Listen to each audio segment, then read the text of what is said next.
ನಮಸ್ಕಾರ ಕದಂಬ ನ್ಯೂಸ್ಗೆ ಸ್ವಾಗತ. ನಾನು ಸೋನಿಕಾ ಸುದೇಶ್. ಸುದ್ದಿಯ ವಿವರಗಳು. ಶುಭ ಶುಕ್ರವಾರದ ಗುಡ್ ಫ್ರೈಡೆ ನಿಮಿತ್ತ ಬೀದರ್ ಪಟ್ಟಣದಲ್ಲಿ ಕ್ಯಾಥೋಲಿಕ್ ಚರ್ಚ್ ವತಿಯಿಂದ ಭಕ್ತಿಪೂರ್ಣವಾಗಿ ಜೀವಂತ ಶಿಲುಬೆ ಹಾದಿಯನ್ನು ಹಮ್ಮಿಕೊಳ್ಳಲಾಯಿತು.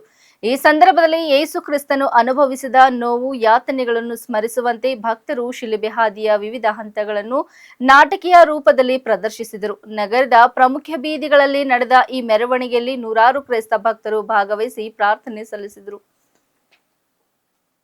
ಈ ವೇಳೆ ಶಾಂತಿ, ಸೌಹಾರ್ದತೆ ಮತ್ತು ಮಾನವೀಯ ಮೌಲ್ಯಗಳ ಸಂದೇಶವನ್ನು ಸಾರಲಾಗಿದ್ದು ಯೇಸು ಕ್ರಿಸ್ತನ ತ್ಯಾಗವನ್ನು ಸ್ಮರಿಸಲಾಯಿತು. ಈ ಜೀವಂತ ಶಿಲುಬೆ ಹಾದಿ ಕಾರ್ಯಕ್ರಮವು ಜನರಲ್ಲಿ ಆಧ್ಯಾತ್ಮಿಕ ಭಾವನೆಗಳನ್ನು ಮೂಡಿಸುವಲ್ಲಿ ವಿಶೇಷವಾಗಿ ಗಮನ ಸೆಳೆಯಿತು.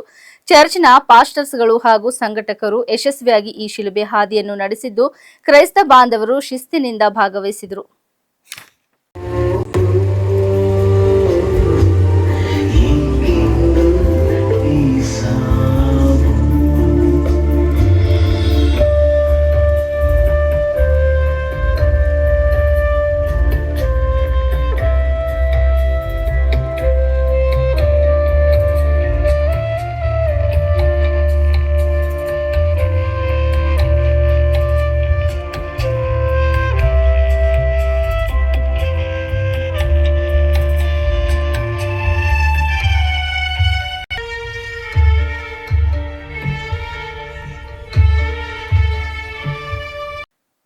ಬೀದರ್ ದಕ್ಷಿಣ ಕ್ಷೇತ್ರದ ಮಲ್ಕಪುರ್ ಗ್ರಾಮದಲ್ಲಿ ಜೈ ಭವಾನಿ ಮಾತಾ ಜಾತ್ರಾ ಮಹೋತ್ಸವದ ಅಂಗವಾಗಿ ಆಯೋಜಿಸಲಾದ ದೇಶಿ ಕ್ರೀಡೆ ಕುಸ್ತಿ ಪಂದ್ಯಾವಳಿಗೆ ಶಾಸಕ ಡಾ ಶೈಲೇಂದರ್ ಬೆಲ್ದಡೆ ಅವರು ಚಾಲನೆ ನೀಡಿದರು. ಈ ಸಂದರ್ಭದಲ್ಲಿ ಮಾತನಾಡಿದ ಶಾಸಕರು, ದೇಶಿ ಕ್ರೀಡೆಗಳಾದ ಕುಸ್ತಿ ಗ್ರಾಮೀಣ ಸಂಸ್ಕೃತಿ ಮತ್ತು ಪರಂಪರೆಯನ್ನು ಉಳಿಸುವಲ್ಲಿ ಮಹತ್ವದ ಪಾತ್ರ ವಹಿಸುತ್ತವೆ ಎಂದು ತಿಳಿಸಿದರು. ಯುವಕರು ಇಂತಹ ಕ್ರೀಡೆಗಳಲ್ಲಿ ಹೆಚ್ಚಿನ ಸಂಖ್ಯೆಯಲ್ಲಿ ಭಾಗವಹಿಸುವುದು ಸಂತೋಷಕರ ಸಂಗತಿಯಾಗಿದೆ ಎಂದರು. ಪಂದ್ಯಾವಳಿಯಲ್ಲಿ ಭಾಗವಹಿಸಿದ್ದ ಎಲ್ಲ ಕುಸ್ತಿ ಪಟುಗಳಿಗೆ ಶುಭಾಶಯಗಳನ್ನು ತಿಳಿಸಿದ ಅವರು, ಕ್ರೀಡಾಪಟುಗಳು ಅತ್ಯುತ್ತಮ ಪ್ರದರ್ಶನ ನೀಡಿ ಜಯ ಸಾಧಿಸಲಿ ಎಂದು ಹಾರೈಸಿದರು. ಜಾತ್ರಾ ಮಹೋತ್ಸವದ ಅಂಗವಾಗಿ ನಡೆದ ಈ ಕುಸ್ತಿ ಪಂದ್ಯಾವಳಿ ಗ್ರಾಮದಲ್ಲಿ ಹಬ್ಬದ ಸಂಭ್ರಮವನ್ನು ಇನ್ನಷ್ಟು ಹೆಚ್ಚಿಸಿದ್ದು, ಸ್ಥಳೀಯರು ಹೆಚ್ಚಿನ ಸಂಖ್ಯೆಯಲ್ಲಿ ಆಗಮಿಸಿ ಕ್ರೀಡೆಯನ್ನು ಕಣ್ತುಂಬಿಕೊಂಡರು.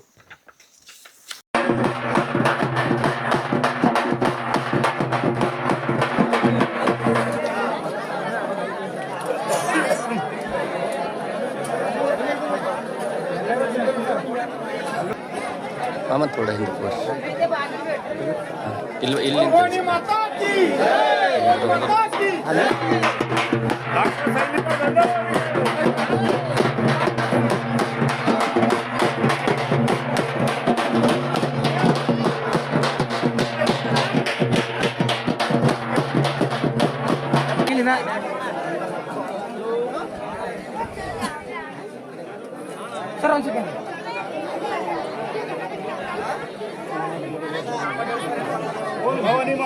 की जय।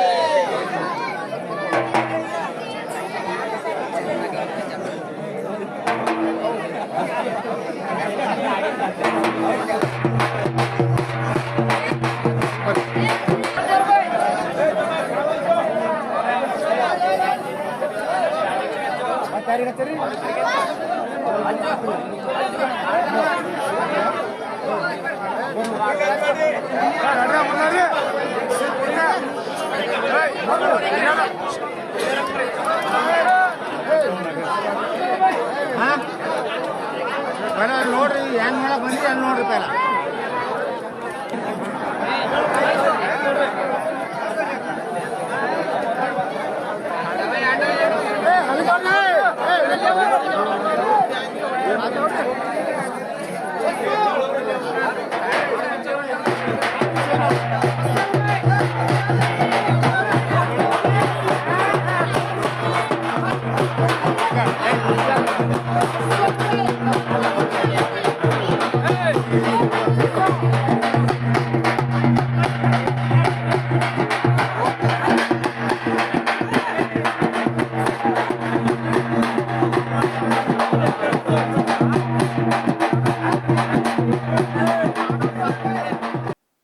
ದಾವಣಗೆರೆ ದಕ್ಷಿಣ ವಿಧಾನಸಭಾ ಕ್ಷೇತ್ರದ ಉಪಚುನಾವಣೆಯ ಅಂಗವಾಗಿ ಇಂದು ಅರಣ್ಯ ಸಚಿವ ಈಶ್ವರ್ ಬಿ ಖಂಡ್ರೆ ಅವರು ವೀರಶೈವ ಲಿಂಗಾಯತ್ ಸಮುದಾಯದ ದೇವರಾಜ್ ಅರಸು ಬಡಾವಣೆ, ಕಾಯಿಪೇಟೆ, ಮೈಸೂರು ಮಠ್ ಸೇರಿದಂತೆ ವಿವಿಧ ಬಡಾವಣೆಗಳಲ್ಲಿ ಪ್ರಮುಖರೊಂದಿಗೆ ಸಭೆ ನಡೆಸಿ ಕಾಂಗ್ರೆಸ್ ಅಭ್ಯರ್ಥಿ ಸಮರ್ಥ ಶಾಮನೂರ್ ಅವರ ಪರವಾಗಿ ಮತಯಾಚನೆ ನಡೆಸಿದರು.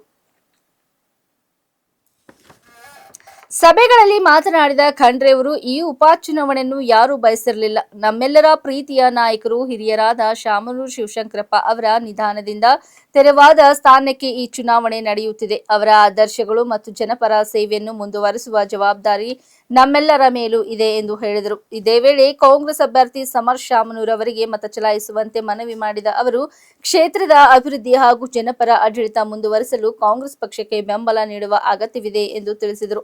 ಇದಲ್ಲದೆ ಮನೆ ಮನೆಗೆ ಭೇಟಿ ನೀಡಿ ಸಾರ್ವಜನಿಕರೊಂದಿಗೆ ನೇರವಾಗಿ ಸಂವಾದ ನಡೆಸಿದ ಖಂಡ್ರೆ ಅವರಿಗೆ ಜನರಿಂದ ಆತ್ಮೀಯ ಸ್ವಾಗತ ಮತ್ತು ಉತ್ತಮ ಬೆಂಬಲ ವ್ಯಕ್ತವಾಯಿತು. ಪ್ರತಿ ಬಡಾವಣೆಯಲ್ಲಿಯೂ ಕಂಡುಬಂದ ಉತ್ಸಾಹಭರಿತ ಪ್ರತಿಕ್ರಿಯೆ ಕಾಂಗ್ರೆಸ್ ಪಕ್ಷದ ಭರ್ಜರಿ ಗೆಲುವಿನತ್ತ ಸ್ಪಷ್ಟ ಸೂಚನೆ ನೀಡುತ್ತದೆ ಎಂದು ಅವರು ವಿಶ್ವಾಸ ವ್ಯಕ್ತಪಡಿಸಿದರು. ಉಪಚುನಾವಣೆಯ ಹಿನ್ನೆಲೆಯಲ್ಲಿ ಕ್ಷೇತ್ರದಲ್ಲಿ ರಾಜಕೀಯ ಚಟುವಟಿಕೆಗಳು ಗರಿಗೆದರಿದ್ದು ಪಕ್ಷಗಳು ಪ್ರಚಾರವನ್ನು ಮತ್ತಷ್ಟು ತೀವ್ರಗೊಳಿಸುತ್ತಿವೆ. ಇಡೀ ರಾಜ್ಯ ನಮ್ಮ ಕಡೆ ನೋಡ್ತಾ ಇದೆ, ದಾವಣಗೆರೆ ಕಡೆ ನೋಡ್ತಾ ಇದೆ ಏನಾಗುತ್ತೆ ಅನ್ನುವಂತ ರೀತಿ. ಒಂದು ವೇಳೆ ತಮಗೆಲ್ಲ ಗೊತ್ತಿದೆ, 3 ವರ್ಷ ಕೆಳಗಡೆ ನಡೆದಂತ ಚುನಾವಣೆಯಲ್ಲಿ ಈ ರಾಜ್ಯದ ಜನ ಕಾಂಗ್ರೆಸ್ ಪಕ್ಷಕ್ಕೆ ಆಶೀರ್ವಾದ ಮಾಡಿದ್ದಾರೆ. 136 ಸ್ಥಾನದಲ್ಲಿ ನಾವು ಗೆದ್ದಿದ್ದೇವೆ. ಕೊಟ್ಟ ಮಾತಿನಂತೆ ನಡೀತಾ ಇದ್ದೇವೆ. ಎಲ್ಲಾ ಭರವಸೆಗಳನ್ನು ಈಡೇರಿಸಿದ್ದೇವೆ. ಉತ್ತಮ ಆಡಳಿತ ಕೊಡ್ತಾ ಇದ್ದೇವೆ. ಗ್ಯಾರಂಟಿಗಳನ್ನು ಅನುಷ್ಠಾನ ಮಾಡಿದ್ದೇವೆ. ಬಡವರ ಆರ್ಥಿಕ ಅಭಿವೃದ್ಧಿ ಆಗ್ತಾ ಇದೆ. ರಾಜ್ಯದಲ್ಲಿ 1 ಕೋಟಿ ಬಡತನ ರೇಖೆಗಿಂತ ಕೆಳಗಡೆ ಇದ್ದಂತಹ ಜನರ ಒಂದು ಬಡತನ ನಿರ್ಮೂಲನೆ ಮಾಡಿ ಅವರಿಗೆ ಬಡತನಕ್ಕಿಂತಲೂ ಮೇಲೆತ್ತುವಂತ ಕೆಲಸವನ್ನು ನಮ್ಮ ಸರ್ಕಾರ, ಕಾಂಗ್ರೆಸ್ ಸರ್ಕಾರ ಮಾಡಿದೆ. ಅದೇ ರೀತಿಯಲ್ಲಿ ಇಡೀ ದೇಶದಲ್ಲಿ ನಮ್ಮ ತಲಾ ಆದಾಯ ಎಲ್ಲಕ್ಕಿಂತ ಜಾಸ್ತಿ ಇದೆ. ಅದಕ್ಕೆ ಕಾರಣ ಏನಪ್ಪಾ ಅಂತ ಹೇಳಿದ್ರೆ, ನಾವೇನು ಇಲ್ಲಿವರೆಗೆ ಮಾರ್ಚ್ 31ನೇ ತಾರೀಕಿನವರೆಗೆ 1,31,000 ಕೋಟಿ ರೂಪಾಯಿ ಈ ಕರ್ನಾಟಕ ರಾಜ್ಯದ ಎಲ್ಲಾ ಮಹಿಳೆಯರಿಗೆ, ವಿದ್ಯಾರ್ಥಿಗಳಿಗೆ, ಇನ್ನಿತರ ಎಲ್ಲಾ ಪರಿವಾರದವರಿಗೆ ಏನು ಒಂದು ಗ್ಯಾರಂಟಿ ಮುಖಾಂತರ ಆರ್ಥಿಕ ಬಲ ಕೊಟ್ಟಿದ್ದೇವೆ ನಾವು ಅವರಿಗೆ. ಅದಕ್ಕಾಗಿ ಇವತ್ತು ಕರ್ನಾಟಕ ಅಭಿವೃದ್ಧಿಯಲ್ಲಿ ಮುಂಚೂಣಿಯಲ್ಲಿದೆ. ಬರೀ ಗ್ಯಾರಂಟಿ ಅಷ್ಟೇ ಅಲ್ಲ, ಅಭಿವೃದ್ಧಿನೂ ಮಾಡ್ತಾ ಇದ್ದೇವೆ, ನೀವೆಲ್ಲ ನೋಡ್ತಾ ಇದ್ದೀರಿ. ಅದರ ಜೊತೆಯಲ್ಲಿ ಇವತ್ತು ಶಾಮನೂರಣ್ಣನವರು, ಅವರ ಪರಿವಾರದವರು ಈ ಒಂದು ಪಕ್ಷಕ್ಕೆ ನಿಷ್ಠಾವಂತರಾಗಿ ಬಹಳಷ್ಟು ಸೇವೆಯನ್ನು ಮಾಡಿದ್ದಾರೆ. ಅವರ ಕಾರ್ಯಕಾಲದಲ್ಲಿ ದಾವಣಗೆರೆ ಯಾವ ರೀತಿಯಲ್ಲಿ ಅಭಿವೃದ್ಧಿ ಆಗಿದೆ ನೋಡಿದಿರಿ.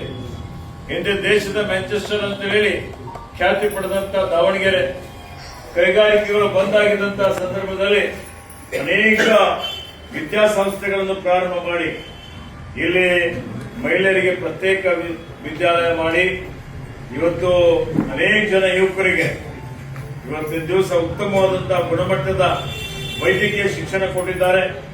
ಅನೇಕ ಜನ ಡಾಕ್ಟರ್ ಆಗಿದ್ದಾರೆ, ತಜ್ಞ ವೈದ್ಯರಾಗಿದ್ದಾರೆ, ಇಂಜಿನಿಯರ್ ಆಗಿದ್ದಾರೆ. ಇವತ್ತು ಅನೇಕ ಜನ ವಿಜ್ಞಾನಿಗಳಾಗಿದ್ದಾರೆ. ದೇಶ ವಿದೇಶಗಳಲ್ಲಿ ದೊಡ್ಡ ದೊಡ್ಡ ಸ್ಥಾನದಲ್ಲಿದ್ದಾರೆ. ರಾಜ್ಯ ಸಮಾಜ ಕಟ್ಟುವಂತ ಕೆಲಸ ಮಾಡ್ತಾ ಇದ್ದಾರೆ. ಯಾರಿಗೆ ಹೋಗ್ತದೆ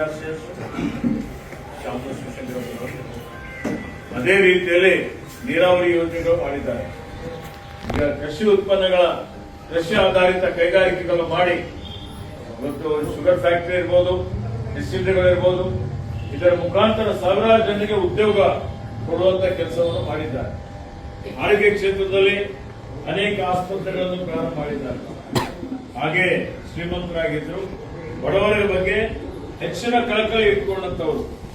ಯಾವುದೇ ಸಮುದಾಯ ಇರಲಿ, ಆ ಬಡವರು ಬಂದ್ರೆ ಆ ಬಡವರಿಗೆ ಸಹಾಯ ಮಾಡುವಂಥದ್ದು, ದಾನ ಧರ್ಮ ಮಾಡುವಂಥದ್ದು, ಕಲ್ಯಾಣ ಮಂಟಪಗಳು ಕಟ್ಟಿಸುವಂಥದ್ದು, ದೇವಾಲಯಗಳು ಕಟ್ಟಿಸುವಂಥದ್ದು, ಇವತ್ತು ಅವರಿಗೆ ಯಾರು ಉನ್ನತ ಶಿಕ್ಷಣಕ್ಕೆ ಹೋಗುವಂತವರಿಗೆ ಸ್ಕಾಲರ್ಶಿಪ್ ಕೊಡುವಂಥದ್ದು, ಪ್ರತಿಭಾ ಪುರಸ್ಕಾರ ಮಾಡುವಂಥದ್ದು. ಬರೀ ದಾವಣಗೆರೆ ಅಷ್ಟೇ ಅಲ್ಲ, ರಾಜ್ಯದಾದ್ಯಂತ ಮನೆ ಮಾತಾಡಿದಂಥದ್ದು. ಅವರ ಮಗನಾದ ಮಲ್ಲಿಕಾರ್ಜುನ್ ಶಾಮನೂರ್ ಅವರು ಈಗಾಗಲೇ ಉಸ್ತುವಾರಿ ಸಚಿವರಾಗಿ ಅಭಿವೃದ್ಧಿ ಮಾಡ್ತಾ ಇದ್ದಾರೆ. ಅವರ ಸೊಸೆ ಆದಂತ ಪ್ರಭಾ ಮಲ್ಲಿಕಾರ್ಜುನ್ ಅವರು ನೀವೇ ಎಲ್ಲ ಕೂಡಿ ಸಂಸದರಾಗಿ ಆಯ್ಕೆ ಮಾಡಿದ್ದೀರಿ. ಪಾರ್ಲಿಮೆಂಟ್ ನಲ್ಲಿ ಉತ್ತಮ ವಾಗ್ಮಿಗಳಾಗಿ ಅವರು ಸಮಾಜದಲ್ಲಿ ಸೇವೆ ಮಾಡ್ತಾ ಇದ್ದಾರೆ. ಹೀಗಾಗಿ ಇಂಥ ಪರಿಸ್ಥಿತಿಯಲ್ಲಿ ಚುನಾವಣೆ ಇದೆ. ಇವತ್ತು ಪಕ್ಷ ಅವರನ್ನು ಗುರುತಿಸಿ, ಅವರ ಸೇವೆಯನ್ನು ಗುರುತಿಸಿ, ನಮ್ಮ ಪಕ್ಷದಲ್ಲಿ ಮೊದಲಿನಿಂದಲೂ ಯಾವ ಪರಿವಾರದಲ್ಲಿ ಅಕಾಲಿಕವಾಗಿ ಮೃತಪಟ್ಟಿದ್ದಾರೆ ಅಂತವರಿಗೆ ಟಿಕೆಟ್ ಕೊಡುವಂತ ಪದ್ಧತಿ ಏನಿದೆ ಅದನ್ನು ಮುಂದುವರಿಸಿಕೊಂಡು ಏನಾದ್ರೂ ಅಭಿವೃದ್ಧಿ ಮಾಡಬೇಕು ಅನ್ನೋದು ತುಡಿತಾ ಇದೆ. ಅವರಿಗೆ ಬಾಗಲಕೋಟೆ ವಿಧಾನಸಭಾ ಕ್ಷೇತ್ರದ ಉಪಚುನಾವಣೆಯ ಹಿನ್ನೆಲೆಯಲ್ಲಿ ಬಿಜೆಪಿ ಅಭ್ಯರ್ಥಿ ವೀರಣ್ಣ ಚರಂತಿಮಠ್ ಅವರ ಪರ ಇಂದು ಕ್ಷೇತ್ರದ ಶಿರೂರು ಪಟ್ಟಣದಲ್ಲಿ ಬಸವಕಲ್ಯಾಣ ಶಾಸಕ ಶರಣು ಸಲಗರ್ ಅವರು ಮತಯಾಚನೆ ನಡೆಸಿದರು. ಈ ವೇಳೆ ಸ್ಥಳೀಯರೊಂದಿಗೆ ಸಂವಾದ ನಡೆಸಿದ ಅವರು ಪಕ್ಷದ ಸಾಧನೆಗಳು ಮತ್ತು ಅಭಿವೃದ್ಧಿ ಕಾರ್ಯಗಳನ್ನು ವಿವರಿಸಿ ಬಿಜೆಪಿ ಅಭ್ಯರ್ಥಿಗೆ ಬೆಂಬಲ ನೀಡುವಂತೆ ಮನವಿ ಮಾಡಿದರು. ಕಾರ್ಯಕರ್ತರು ಮತ್ತು ಬೆಂಬಲಿಗರು ಉತ್ಸಾಹದಿಂದ ಭಾಗವಹಿಸಿ ಪ್ರಚಾರಕ್ಕೆ ಮತ್ತಷ್ಟು ವೇಗ ನೀಡಿದರು. ಮತಯಾಚನೆಯ ಸಂದರ್ಭದಲ್ಲಿ ಮನೆ ಮನೆಗೆ ಭೇಟಿ ನೀಡಿ ಸಾರ್ವಜನಿಕರೊಂದಿಗೆ ನೇರವಾಗಿ ಮಾತುಕತೆ ನಡೆಸಿದ ಶರಣು ಸಲಗರ್ ಅವರಿಗೆ ಜನರಿಂದ ಉತ್ತಮ ಪ್ರತಿಕ್ರಿಯೆ ವ್ಯಕ್ತವಾಗಿದ್ದು ಅಭ್ಯರ್ಥಿಯ ಗೆಲುವಿನ ವಿಶ್ವಾಸ ವ್ಯಕ್ತಪಡಿಸಿದರು. ಉಪಚುನಾವಣೆಯ ಹಿನ್ನೆಲೆಯಲ್ಲಿ ಕ್ಷೇತ್ರದಲ್ಲಿ ರಾಜಕೀಯ ಚಟುವಟಿಕೆಗಳು ತೀವ್ರಗೊಂಡಿದ್ದು ಪ್ರಮುಖ ಪಕ್ಷಗಳು ಪ್ರಚಾರ ಕಾರ್ಯವನ್ನು ಮತ್ತಷ್ಟು ಗಟ್ಟಿಗೊಳಿಸುತ್ತಿವೆ.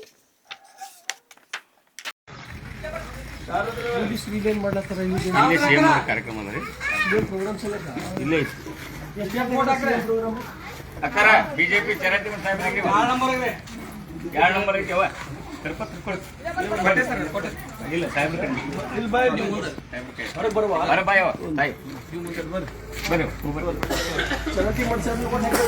ಕಮಲು ಐತಿ 2ನೇ ನಂಬರ್ ಐತಿ.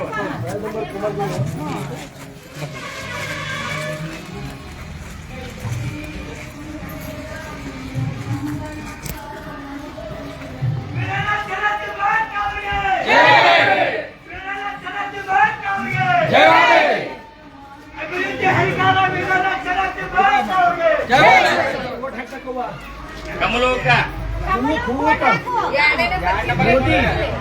मोदी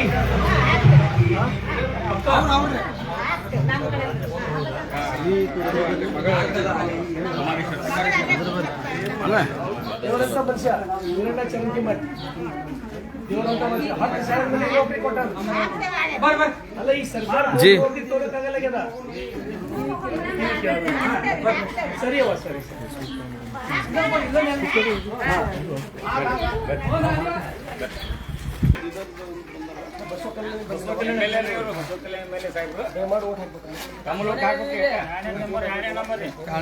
ನಂಬರ್ ಹೇಳ್ರಿ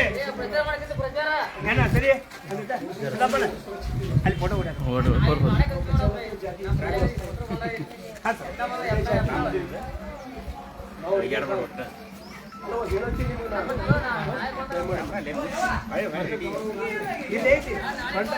ಫೋಟೋ ಬರ್ರಿ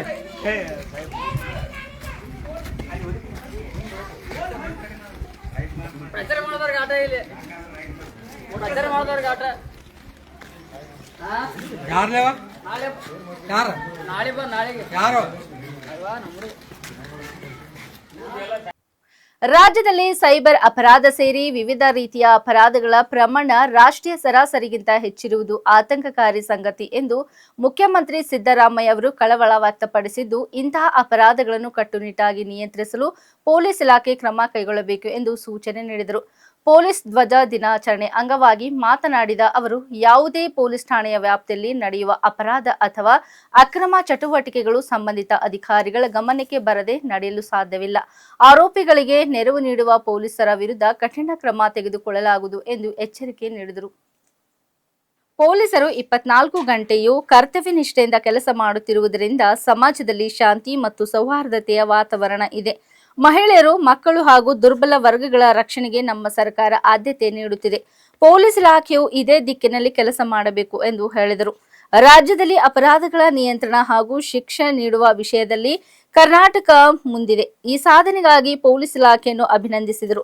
ಆದರೂ ದಿನದಿಂದ ದಿನಕ್ಕೆ ಹೆಚ್ಚುತ್ತಿರುವ ಅಪರಾಧಗಳನ್ನು ತಡೆಯಲು ಇನ್ನಷ್ಟು ಕಠಿಣ ಕ್ರಮ ಕೈಗೊಳ್ಳಬೇಕು ಎಂದು ಸಲಹೆ ನೀಡಿದರು. ವಿಶೇಷವಾಗಿ ಸೈಬರ್ ಅಪರಾಧಗಳ ನಿಯಂತ್ರಣಕ್ಕಾಗಿ ಆಧುನಿಕ ತಂತ್ರಜ್ಞಾನ ಬಳಕೆಯ ಅಗತ್ಯವೆಂದು ಸೂಚಿಸಿದರು.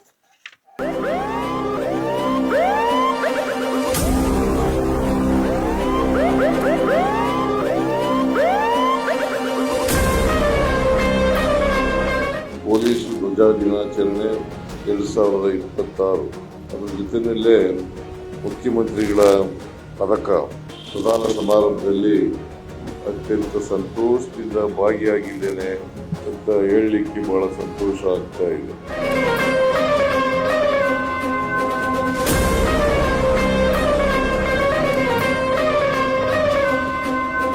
ಸುಮಾರು 158 ಜನ ಮುಖ್ಯಮಂತ್ರಿಗಳ ಪದಕ ಪುರಸ್ಕೃತರು. ಅವರೆಲ್ಲರಿಗೂ ಕೂಡ ಸರ್ಕಾರದ ವತಿಯಿಂದ ಅವರಿಗೆ ಅಭಿನಂದನೆಗಳನ್ನು ಸಲ್ಲಿಸಲಿಕ್ಕೆ ಬಯಸ್ತಾ ಇದೆ.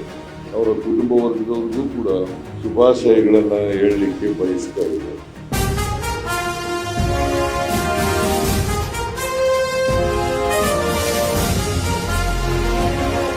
ಪೊಲೀಸ್ನವರು 24 ಗಂಟೆ ಕೆಲಸ ಮಾಡ್ತಕ್ಕಂಥದ್ದು. ಬೇರೆ ಇಲಾಖೆಯಲ್ಲಿ ಅವ್ರಿಗೆ ನಿಗದಿತ ಸಮಯ ಇರ್ತದೆ, ಆದರೆ ಪೊಲೀಸ್ನವರಿಗೆ ನಿಗದಿತ ಸಮಯ ಇರಲ್ಲ.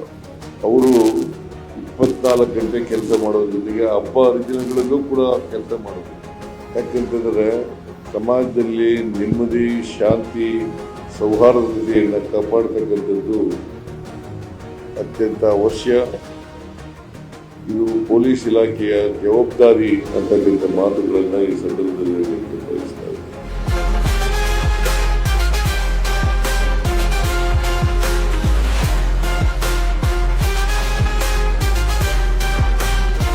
ಪೊಲೀಸ್ ಠಾಣೆ ವ್ಯಾಪ್ತಿನಲ್ಲಿ ಇನ್ಸ್ಪೆಕ್ಟರ್ಗಳಾದವರು ಅವರವರು ಪ್ರಾಮಾಣಿಕವಾಗಿ ಕೆಲಸವನ್ನು ಮಾಡಿದ್ರೆ ಬಹುಶಃ ಅನೇಕ ಅಪರಾಧಗಳನ್ನು ತಡೆಗಟ್ಟಲಿಕ್ಕೆ ಸಾಧ್ಯ ಆಗ್ತದೆ.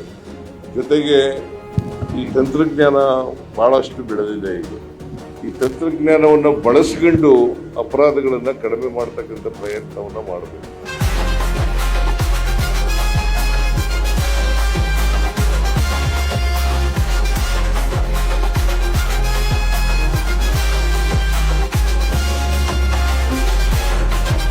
ತಂತ್ರಜ್ಞಾನವನ್ನು ಬಳಸಿ ಪೊಲೀಸ್ನವರು ಅಪರಾಧಗಳನ್ನು ಕಡಿಮೆ ಮಾಡ್ತಕ್ಕಂಥ, ವಿಶೇಷವಾಗಿ ಸೈಬರ್ ಕ್ರೈಮು ಮತ್ತು ಮಾದಕ ದ್ರವ್ಯಗಳು, ಇದರಿಂದ ನಮ್ಮ ಸಮಾಜದಲ್ಲಿ ಮುಂದಿನ ಭವಿಷ್ಯ ಅಂತ ಹೇಳ್ತೀವಿ ನಾವು ಯುವಕರನ್ನು.